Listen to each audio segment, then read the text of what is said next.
एक बालक सत्संग में रोज जाया करते थे। 5-7 साल का बच्चा था, सत्संग में रोज डेली जाया करता था। और ठंडी का मौसम, जो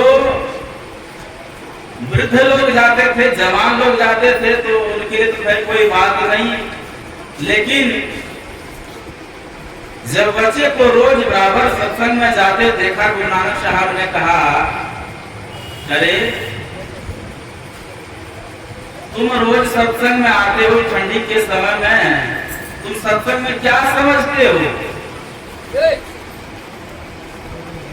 तो उस बच्चे ने जवाब दिया, कितना सुंदर जवाब दिया कि बाबा मैं कुछ समझता नहीं हूं, न मैं कुछ जानता हूं, बस मैं इतना ही जानता हूं कि मैं एक दिन चूल्हे के निकट मैं बैठा था, मेरी माँ भोजन बना रही थी। मेरी माँ, अपनों का ध्यान भटक गया है, मेरी माँ भोजन बना रही थी, मैं चूल्हे के निकट बैठा था, तो मैंने देखा, अभी तो गैस का समय है ना कि कान घुमाए बस चालू हो गया, तो पहले के समय में लकड़ी जलाया करते थे।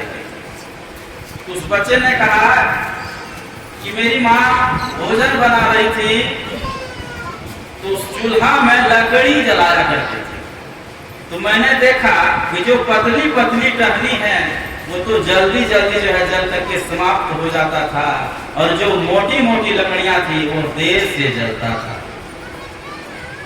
तो मैंने सोचा कि जो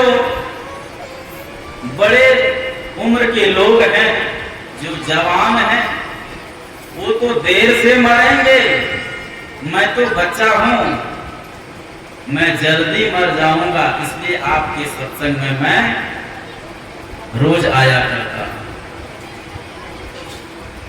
गुरु नानक साहब के आशीर्वाद से वह लंबी उम्र प्राप्त किए और कहा कि यह बच्चा नहीं, यह तो जवान नहीं बल्कि यह वयोवृद्ध है, ज्ञान वृद्ध है। वृद्ध होना अलग बात है, लेकिन ज्ञान होना अलग बात है। हम लोग देखते हैं कि बूढ़े हो गए हैं, लेकिन उनको जो है बोलने का ढंग नहीं है, चलने का ढंग नहीं है,